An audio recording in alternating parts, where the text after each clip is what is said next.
আমি আর এতে যেতে চাচ্ছি না যে যেটা 18 সালে সরকারি প্রজ্ঞাপনের মাধ্যমে যে মেধার ভিত্তিতে সরাসরি নিয়োগ হবে এবং আপনার কোটা পদ্ধতি তখন বাতিল করা হয়। তার প্রেক্ষাপটে যে বিষয়গুলো হয়েছে আপনারা নিশ্চয়ই জানেন যে আমাদের মহামান্য আদালতে মুক্তিযোদ্ধার সন্তানরা সেখানে গিয়েছিল এবং তারা সেখানে একটা পিটিশন দায়ের করে এবং তার প্রেক্ষিতে আমরা মহামান্য আদালত থেকে গত 5 জুন আমরা একটা রায় দেখেছি এবং সে অনুযায়ী পরবর্তীতে যে আমরা আরেকটি শুনানির পরে আরেকটি রায় পেয়েছি।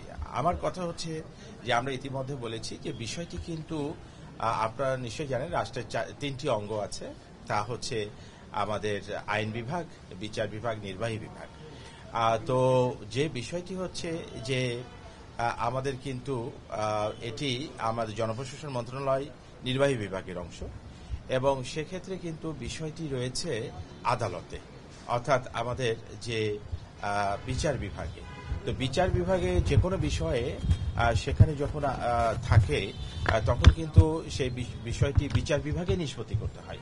বিচার বিভাগের বিষয়টি কিন্তু আপনার নির্বাহী বিভাগে বা অন্য জায়গাতে নয়, সেখানে কিন্তু আমরা সবসময় সেটি আমরা করি এবং সেটি আমাদের নিয়ম এবং সে অনুযায়ী কিন্তু আপনারা নিশ্চয়ই জানেন যেহেতু মুক্তিযোদ্ধাদের কথা শুনে আদালত একটি রায় দিয়েছে এবং সেই রায়টি গত কালকে সেটি আপনারা দেখেছেন যে রায়টি দেওয়া হয়েছিল সেটি আপনার স্থগিত অবস্থায় সেখানে জারি করা হয়েছে আগামী 4 সপ্তাহের জন্য।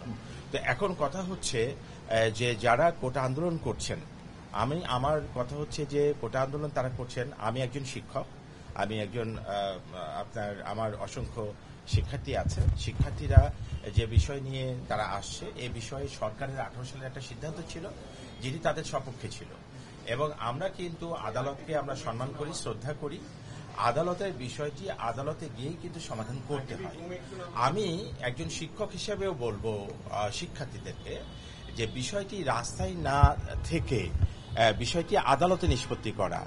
যখন সেই 2018 সালে যে প্রজ্ঞাপন জারি করা হয়েছিল মুক্তিযোদ্ধার সন্তানরা বা অন্যরা যখন তারা নিজেরা বঞ্চিত মনে করেছে, পরবর্তীতে 21 সালে তারা কিন্তু একটা রিট করেছে এবং সেই অনুযায়ী কিন্তু সেই চলমান প্রক্রিয়ার মধ্য দিয়ে এই গত 5 জুন একটা রায় হয়েছে এবং তার প্রেক্ষিতে গতদিনও কিন্তু একটা শুনানির পরে হাইকোর্ট থেকে উচ্চ আদালত থেকে সেটি কিন্তু আপনারা নিশ্চয়ই জানেন যে সেটা স্থগিত অবস্থা দিয়েছে। এখন বিষয়টি হচ্ছে আমি বলতে চাই যে যেটি যেখানে নিষ্পত্তি করার প্রয়োজন সেটি সেখানে নিষ্পত্তি করতে হবে। তো আমরাও চাই যে বিষয়টি খুব সুন্দরভাবে নিষ্পত্তি হয়ে যাক, কারণ মুক্তিযোদ্ধার সন্তানদের কথা শুনে মহামান্য আদালত যে রায় দিয়েছে এখন এখানে কিন্তু সুযোগ রয়ে গেছে এবং এখনো সুযোগ রয়েছে। আপনারা নিশ্চয়ই জানেন যে মহামান্য প্রধান বিচারপতি তিনি খুব সুন্দরভাবে আহ্বান জানিয়েছেন। কোর্ট হচ্ছে সেই জায়গা যেখানে কিন্তু আপনার কথা শুনে আসলে কি করতে হবে সিদ্ধান্তটা। এখন আপনি যদি বাইরে থেকে অর্থাৎ রাস্তায় থেকে আন্দোলন সংগ্রাম করেন, কোর্টে গেলেন না, যে প্রবলেমটা কোর্টে সেখানে না গিয়ে যদি রাস্তায় আমরা ব্যারিকেড করি, আমরা ভোগান্তি সৃষ্টি করি, জনদুর্ভোগ সৃষ্টি করি, এটা করা একটা অনুচিত অযৌক্তিক একটি কাজ। আমি আমার শিক্ষার্থীদের বলবো যে তারা আদালতে যাবেন, আদালতে যাওয়ার জন্য আমাদের মহামান্য প্রধান বিচারপতি আহ্বান জানিয়েছেন। এটাই হচ্ছে যৌক্তিক জায়গা, কারণ যেখান থেকে বিষয়টি হয়েছে সেখানে যেতে হবে এবং সেখানে গিয়ে যৌক্তিকভাবে সমস্ত বিষয়গুলো তুলে ধরলে আমার মনে হয় যে সমস্যার সমাধান এটা খুব সহজে হয়ে যাবে।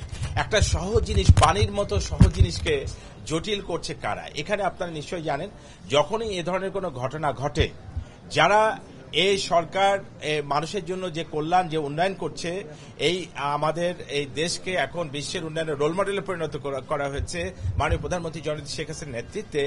এখন আপনারা নিশ্চয়ই জানেন একটা গোষ্ঠী আছে যারা পদ্মা সেতু নিয়ে সমালোচনা করে, যারা দেশের উন্নয়ন নিয়ে সমালোচনা করে, এটা থাকবেই।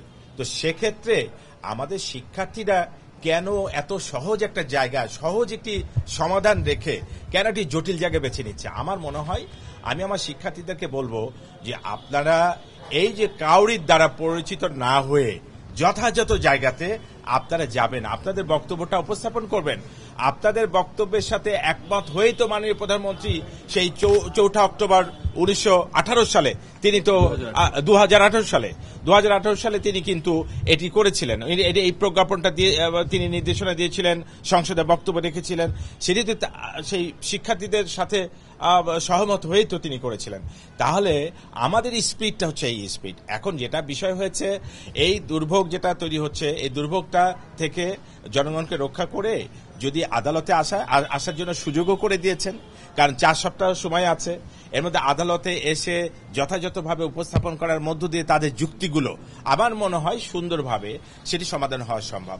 অনেকে অনেকভাবে দেখেন বিষয়টিকে করার চেষ্টা করেছে। আপনারা নিশ্চয়ই জানেন যে পার্শ্ববর্তী দেশ সহ আপনি ভারত, পাকিস্তান, আপনার অন্যান্য দেশে মালদ্বীপস, মালে, বিভিন্ন দেশে, কানাডা, বিভিন্ন জায়গাতে কিন্তু কোটার সিস্টেমটাই আছে এবং সেটি থাকতে হয়। আমাদের সংবিধান সেক্ষেত্রে বলে যে প্রত্যেকটা গোষ্ঠী, আমাদের প্রত্যেকটি এলাকার মানুষ যাতে করে সমতার ভিত্তিতে সুযোগ সুবিধা, রাষ্ট্রের সুযোগ সুবিধাগুলো পায়।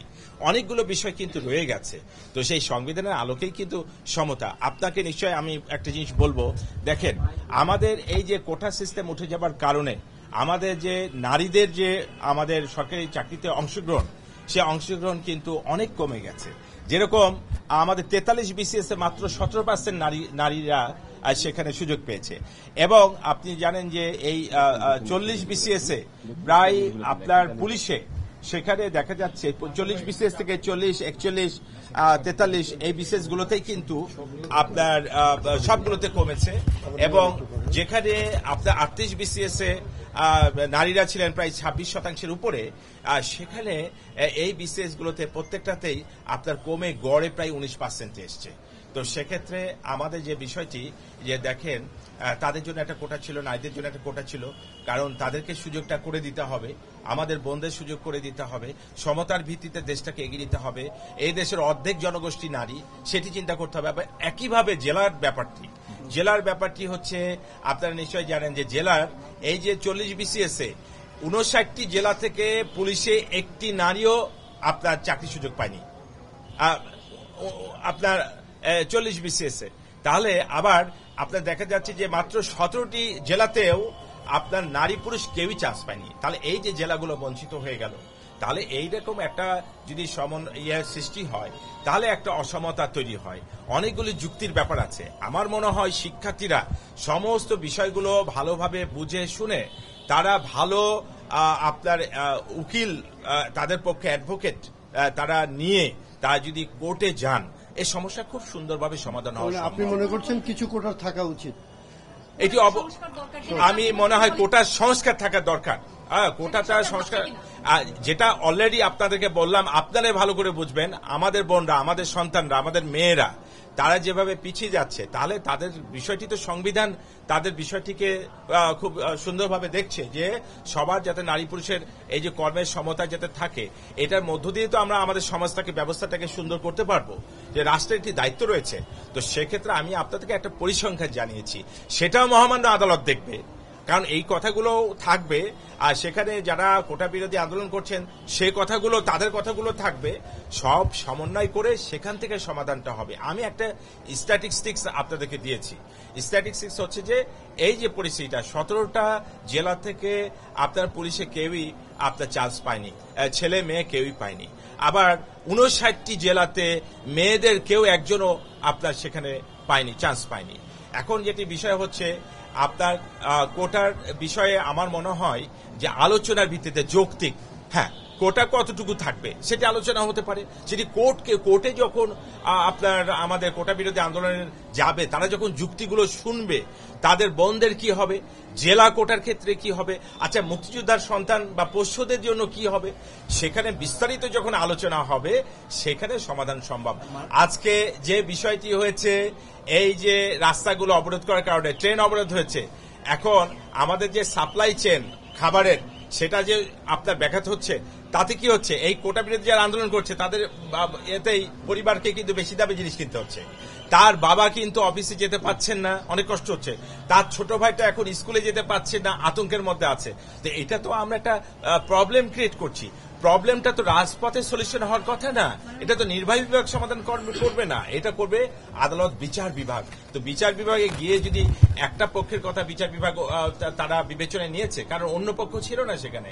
এখন যদি কোটা বিরোধী যারা আছে তারা আদালতে যান, তাদের কথাটা শুনে অবশ্যই আমরা মহামান্য আদালতের প্রতি আমাদের শ্রদ্ধা সম্মান, সংবিধান আমাদেরকে সেটা বলে।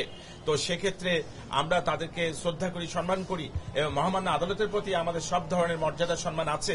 তারা যাবে কি সুন্দরভাবে জিনিসটা উপস্থাপন করলে খুব সহজ সমাধান হওয়া। এইটা আদালত ঠিক করবে, কারণ এটা আদালতের সাবজুডিস ম্যাটার, এটা আমি মন্তব্য করতে পারি না। আমি আজকের এই যে কোটা বিরোধী আন্দোলন বা পরিস্থিতি অনুযায়ী, বর্তমান পরিস্থিতি অনুযায়ী আমরা বলছি। এখন বিষয়টি দেখেন, অনেক নির্বাহী বিভাগের আদেশ কিন্তু আজকে মহামান্য আমাদের প্রধান বিচারপতি বলেছেন যে অনেক নির্বাহী বিভাগের কিন্তু আপনার নির্দেশনা সেটি কিন্তু আদালতে এসে চ্যালেঞ্জ হয়েছে, এবং এটা আপনারা নিশ্চয়ই জানেন। সেখান থেকে সেটা আমাদের কিন্তু আমাদের যে সংবিধানই সেটাকে পারমিট করে। তো সেই বিষয়টি হচ্ছে মহামান্য আদালতের প্রতি আমাদের শ্রদ্ধা সম্মান আছে, এবং আমি শিক্ষার্থীদেরকে বলবো কারির দ্বারা পরিচিত হবেন না, কারণ একদল মানুষ আছে যারা দেশের কল্যাণ চায় না। তারা সবসময় এই ষড়যন্ত্র করে, তারা এই গণতন্ত্রকে সবসময় ধ্বংস করতে চায়। আমাদের যে বড় বড় প্রকল্পগুলোতে তারা বাধা দিয়েছে, এবং তাদের উদ্দেশ্য ভিন্ন। তাদের দ্বারা পরিচিত হয়ে যাতে করে আমরা ভিন্ন জায়গায় না যাই। আজকে আমরা যেটা দেখছি, কোটা বিরোধীরা বলছেন যে নির্বাহী বিভাগকে নিতে হবে। তা এখন বিষয়টি বিচার বিভাগে। অর্থাৎ আমার সিম্পল একটা বিষয়, আমার বিরুদ্ধে মামলা হলে আমি কি রাস্তায় হইচই করলে আমার মামলাটা সমাধান হবে না? আমি যাব কোর্টে, আমি কোর্টে গেলে আমার লয়ার আমার কথাগুলো বলবে, যুক্তির কথাগুলো। আর মহামান্য আদালত অত্যন্ত নিরপেক্ষভাবে সংবিধানের আলোকে, তাদের আইনের আলোকে তারা সুন্দরভাবে সমস্যাগুলো সমাধান করবে। আন্দোলনের কি আলাদা ইন্ধন আছে, এবং আপনি মনে করছেন তারা কারা? আপনারা নিশ্চয়ই জানেন, যারা দেশের মানুষের কল্যাণ চায় না, যারা আওয়ামী লীগ যে দেশ পরিচালনা করে এই দেশকে আজকে একটা নিম্ন আয়ের দেশ থেকে বের করে মধ্যম আয়ের দেশে পরিণত করেছে। আমরা যে মাথাপিছু আয় আমাদের বেড়েছে ব্যাপকভাবে, আমরা প্রত্যেকটা ক্ষেত্রে ঘরে ঘরে বিদ্যুৎ পৌঁছে দিতে পেরেছি, স্কুলের ভবনগুলো তৈরি করতে পেরেছি, বিনামূল্যে আমরা বই দিচ্ছি। আমরা আমাদের সোশ্যাল সিকিউরিটিতে আমরা প্রায় 1,32,000 টাকা, এবার বাজেটে 36,000 কোটি টাকা, 1,36,000 কোটি টাকা আমরা এটা দিয়েছি, যে আমাদের বয়স্ক ভাতা, বৃদ্ধ ভাতা, স্বামী প্রত্যেকটা নারীদের ভাতা, আমরা এই যে শিশুদেরকে বই দিচ্ছি। এই যে ব্যাপক উন্নয়ন দেশের, আজকে যোগাযোগের ক্ষেত্রে যে অবকাঠামোগত উন্নয়ন যেটা ব্যাপক হয়েছে, আমরা আজকে স্বাস্থ্য খাতে যে ব্যাপক উন্নয়ন করেছি, যারা এটা চাচ্ছে না, যারা ওই সেই সময় লুটপাট করেছে, যারা দেশটাকে জঙ্গিবাদ করেছে, তারা চাচ্ছে না। এখন তারা বসে আছে, তারা ব্যর্থ, তারা বসে আছে। তারা যে কোনো বিষয়কে তারা পুঁজি করে তারা সরকারের বিরুদ্ধে করতে চায়। কমিশন গঠনের কথা বলছে, কমিশন গঠন, সেই বিষয়ে আপনাদের এটা আমি আবার বলে সবকিছুই সম্ভব যদি এটা আদালতের বিষয় না থাকতো। আদালতের বিষয়ে কিন্তু আমরা করতে পারি না। আদালতের বিষয়টা আদালতের সমাধান হোক, এই সমাধানের পরে যদি আরো কিছু আলোচনা করতে হয়, সেটি তো আলোচনার জন্য আমরা সবসময় এটা করতে পারি। দেশের কল্যাণে, আমাদের শিক্ষার্থীদের কল্যাণে, আমাদের সন্তানদের কল্যাণে যা করা লাগে আমরা সবকিছু করতে রাজি। প্রশ্ন ফাঁস নিয়ে আপনি নিশ্চয়ই দেখেছেন, এবং এর মধ্যে আটক হয়েছে, তিনি অনেকের নাম বলেছে, তার মানে সিভিল সার্ভিসে আছে। তার মানে তিনি যদি সুনির্দিষ্ট করে নাম এবং কার কোথায় পোস্টিং আছে যদি বলতে পারে, জনপ্রশাসন মন্ত্রণালয় কোনো ব্যবস্থা নেবে। এটা কিন্তু দেখেন, পিএসসি কিন্তু আপনারা নিশ্চয়ই জানেন যে সংবিধিবদ্ধ প্রতিষ্ঠান, আমাদের সাংবিধানিক প্রতিষ্ঠান। তো সাংবিধানিক প্রতিষ্ঠান তারা নিজস্ব তাদের চিন্তা ভাবনা থেকে তারা করবে। যদিও এখানে সংসদে দায়িত্বপ্রাপ্ত মন্ত্রণালয় হচ্ছে জনপ্রশাসন মন্ত্রণালয়। সংসদে তাদের যে বাজেট উপস্থাপন করা থেকে শুরু করে তাদের প্রতিবেদন উপস্থাপন করা, এগুলো জনপ্রশাসন মন্ত্রণালয় করে থাকে। কিন্তু সেটি কিন্তু সাংবিধানিক প্রতিষ্ঠান, যেরকম নির্বাচন কমিশন একটা সাংবিধানিক প্রতিষ্ঠান, আমাদের দুদক একটি সাংবিধানিক প্রতিষ্ঠান। তো সেরকম হচ্ছে আমাদের সরকারি কর্ম কমিশন একটি সাংবিধানিক প্রতিষ্ঠান। তো তারা সেখানে ব্যবস্থা গ্রহণ করবেন বলে চেয়ারম্যান সাহেব ইতিমধ্যে বলেছেন, সুন্দর করেই বলেছেন। তো বিষয়গুলো প্রমাণ হতে হবে, এবং সেটির জন্য ব্যাপক প্রচেষ্টা চলছে, এবং এখানে একটু ত্রুটি নাই। খুবই শক্তভাবে সরকার কিন্তু দেখছে, এবং সেক্ষেত্রে আপনি যেখানে দেখেন যে সিআইডি কিন্তু এখানে খুব তাৎক্ষণিকভাবে, মানে এটার উপর স্পেশাল একটা প্রকাশ করছে যে আসলে বিষয়টি কি হয়েছে। ইতিমধ্যে যে প্রক্রিয়ায় প্রশ্ন বাছাই হয়, এরকম অনেক কথা বলা হয়েছে। তার মধ্যেও কোনো ফাঁকফোকর আছে কিনা যার কারণে এরা সুযোগ নিয়েছে, সে বিষয়টি কিন্তু আমাদের দেখার বিষয়। এগুলো নিয়ে কিন্তু আপনার জোর প্রচেষ্টা সরকারের পক্ষ থেকে চলছে, আপনারা লক্ষ্য করতে পারছেন। উনি বলেছেন যে উনি অনেক বিসিএস ক্যাডার বানিয়েছেন, তাহলে সেই বিসিএস ক্যাডাররা যদি মন্ত্রণালয় বা অন্য কোনো অধিদপ্তরে যদি পোস্টিং থাকে, আপনি জনপ্রশাসন মন্ত্রী যদি সুনির্দিষ্ট করে আবেদ আলী তাদের নাম বলে, জনপ্রশাসন মন্ত্রণালয় অবশ্যই আইন আনুক, আইন অনুযায়ী আমাদের চাকরি বিধান যেটি আছে, এবং যদি কেউ সেটি করে থাকে সততা বা প্রতারণার আশ্রয় নিয়ে থাকে, অবশ্যই সেটি ব্যবস্থা যেটি আসবে সেটি অবশ্যই চাকরিতে যারা নিযুক্ত হবেন সেক্ষেত্রে তো কিছু বিষয় রয়েছে, এবং তারা যথাযথ প্রক্রিয়া অনুসরণ করেই কিন্তু চাকরিতে তাদেরকে আসতে হবে, এবং পিএসসিরও কিছু নিয়মকানুন রয়েছে, আর সেখানেও কোনো ব্যত্যয় হয়েছে কিনা সেগুলো একটা ব্যাপার আছে। তবে আমার মনে হয় যে আমাদের অপেক্ষা করতে হবে। বিষয়টি কিন্তু অত্যন্ত সকলের মধ্যে একটা চাঞ্চল্যতা তৈরি করেছে যে বিষয়টি আসলে কি হয়েছে। তা আমরা গভীর মনোযোগের সাথে বিষয়টি কিন্তু আমরা দেখছি, লক্ষ্য করছি, সেটি আমরা আমার মনে হয় যে পিএসসি করছে, এবং সরকারের অন্যান্য আপনার সংস্থাগুলো এগুলো আমাদের নির্বাহী বিভাগ সেটি তো নিশ্চয়ই আপনি দেখেছেন যে মাননীয় প্রধানমন্ত্রীর নির্দেশনা, অবশ্যই সেখানে একটা জোরালো নির্দেশনা আছে। তো আমরা এই সময়ে কোনো অনিয়ম, কোনো দুর্নীতি, কোনো কিছুকে আমরা প্রশ্রয় দিচ্ছি না। আপনারা এখন দেখতে পাচ্ছেন যে ব্যাপকভাবে কিন্তু এই জিনিসগুলো অনুসন্ধান চলছে, এবং বেশ কিছু মানুষজন কিন্তু ইতিমধ্যে বিভিন্ন দুর্নীতির কারণে ইতিমধ্যে কিন্তু তারা আমাদের দৃষ্টিতে এসছে, এবং আমরা কিন্তু সরকারের পক্ষ থেকে ব্যবস্থা গ্রহণ করছি। আপনারা যে চাকরি বিধি অনুযায়ী ব্যবস্থা নেবেন, আমরা অবশ্যই তাকে প্রমাণিত হতে হবে, বিষয়টিতে প্রমাণিত হতে হবে আগে আদৌ এটা সঠিক কিনা। প্রথম কথা হচ্ছে আগে এটা সঠিক কিনা, আসলে কি হচ্ছে। এখানে একটা কথা বলে রাখি, যে এই কথা বলছে যে একজন ড্রাইভার, সে ড্রাইভারকে আমরা দেখলাম যে অন্য একটা দলের স্লোগান দিচ্ছেন। আসলে ব্যাপারটি হচ্ছে যে এখানে কি হয়েছে, যতক্ষণ পর্যন্ত প্রমাণিত না হবে সে কি সত্য বলছে মিথ্যা বলছে, বিষয়গুলো প্রমাণিত হতে হবে। তো সে কি একটা দলের আপনার ষড়যন্ত্রের হিসেবে আপনার ইনস্ট্রুমেন্ট হিসেবে কাজ করছে কিনা, অনেকগুলো বিষয় কিন্তু এখানে আছে। কারণ সে তো একটা দলের হয়ে কাজ করছে সরকারের ইমেজটা নষ্ট করার জন্য। সে অনেক আগে তার কাজের কারণে কিন্তু চাকরিচ্যুত হয়েছে, আপনি জানেন। তো এখন তাকে দেখেছি যে সে সেই সময়ে চাকরি করতো কিনা আমি জানি না, যে সে একটা দলের হয়ে যারা মাঠে সরকারের আপনার পতনের আন্দোলন করে, সরকারের উন্নয়নের কাজে বাধা দিতে চায়, তাদের হয়ে তারা সে স্লোগান দিচ্ছে। তো সেক্ষেত্রে আসলে সে কোন এজেন্ডা নিয়ে কথা বলছে সেটা একটি বিষয়। তবে সত্য না মিথ্যা সেটা খুব সূক্ষ্মভাবে সরকারের পক্ষ থেকে অনুসন্ধান চলছে, আপনারা নিশ্চয়ই লক্ষ্য করতে পারছেন। মাননীয় আদালত কালকে তো একটা রায় দিয়েছেন এই কোটা নিয়ে, ঠিক আছে, কোটা নিয়ে রায় দিয়েছেন, এবং মাননীয় প্রধান বিচারপতি আহ্বান জানিয়েছেন ক্লাসে ফিরে যেতে, আন্দোলন থেকে চলে যেতে, এবং সরকার থেকেও কিন্তু এই আহ্বান জানানো হয়েছে। তারা কিন্তু এই আহ্বানে সাড়া না দিয়ে তাদের কর্মসূচি কিন্তু চলমান রেখেছে, আজকেও কর্মসূচি আছে। সরকার হিসাবে আপনাদের এখন দায়িত্ব। এখন আপনি দেখেন আমাদের শিক্ষার্থী মানে আমাদের সন্তান, একটা সন্তান, তারা বলছে আমরা কিন্তু অত্যন্ত ধৈর্যের সাথে সরকারের পক্ষ থেকে অত্যন্ত ধৈর্যের সাথে তাদেরকে যথাযথ স্পেস দিয়েই কিন্তু আমরা তাদের কথাগুলোকে আমাদের করার সুযোগ করে দিচ্ছি। কিন্তু আমার কাছে মনে হচ্ছে যে সমাধান হচ্ছে কোর্টে, আমি রাজপথে আমি ব্যারিকেড দিচ্ছি, এটা খুবই ভারী অন্যায় একটা বিষয়। আমরা কোর্টের প্রবলেম কোর্টে আমাদের সমাধান করতে হবে, কোর্টে গিয়ে উপস্থাপন করতে হবে, বাইরে উপস্থাপন করে তো লাভ নাই। তবে আমি মনে করি এখানে নিশ্চয় তারা কাউরির ইন্ধনে আছেন কিনা সেটা তাদেরকেই কিন্তু বের করতে হবে, যে তাদের সমাধান নিতে গেলে খুব সুষ্ঠু সুন্দরভাবে, কারণ তারা আমাদের সন্তান। আমরা যারা অভিভাবক আছি আমরা চাই যে তারা যথাযথভাবে কোর্টে যাবে এবং তারা সুন্দরভাবে তাদের যুক্তিগুলো উপস্থাপন করবে। আপনারা নিশ্চয়ই জানেন যে সরকারের যে অ্যাটর্নি জেনারেল তিনিও কিন্তু যখন রায়টা এসছে তিনি কিন্তু পাল্টা সিএমপি করেছিলেন, সিভিল মিসেলেনিয়াস পিটিশন কিন্তু তিনি করেছেন। কারণ সরকারের পক্ষ থেকে কিন্তু আমরা পিটিশন করেছি যে এরকম রায়ের বিরুদ্ধে, তাহলে সেটি কিন্তু সরকারের পক্ষ থেকে আছে। তাহলে সেক্ষেত্রে তাদেরকে বুঝতে হবে যে আমরা তো এরকম একটি যখন মাননীয় প্রধানমন্ত্রীর আপনার নির্দেশনার মধ্য দিয়ে সংসদে বক্তব্যের মধ্য দিয়ে কোটাকে যখন বিলুপ করা হয়, তারপরে যখন একটি এসছে, তো রাষ্ট্রপক্ষ তো তাদের পক্ষেই বলেছে। কিন্তু এখন মহামান্য আদালতে এটি আছে, তাদের আদালতে যেতে হবে, আদালতে গিয়ে তাদের বক্তব্যটা উপস্থাপন করতে হবে। আমরা তাদেরকে আপনাদের মাধ্যমে তাদেরকে বলবো যে সমাধানটি খুব সহজ, পানির মতো সহজ সমাধান।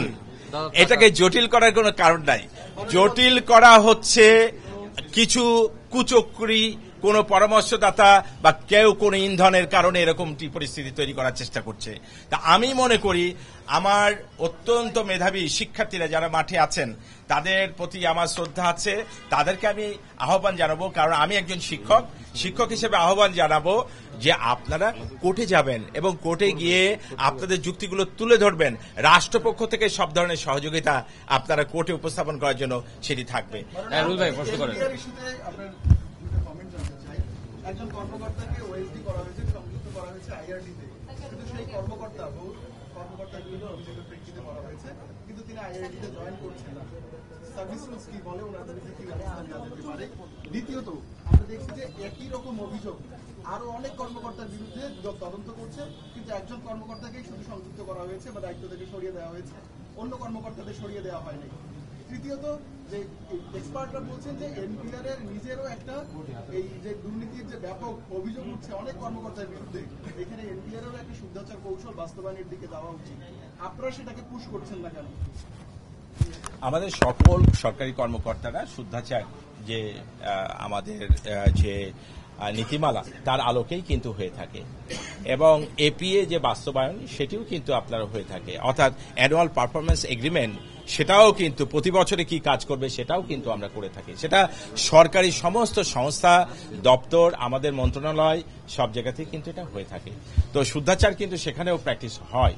তবে যেটা অভিযোগ আসছে, অভিযোগ আসলেই যে অভিযোগটা তো আবার প্রমাণ হতে হয়, প্রমাণ না হলে তো আপনি সেটি কোনো চূড়ান্ত সিদ্ধান্ত নিতে পারছেন না, তার বিরুদ্ধে আপনি গুরুদণ্ড লঘুদণ্ড দিতে পারছেন না।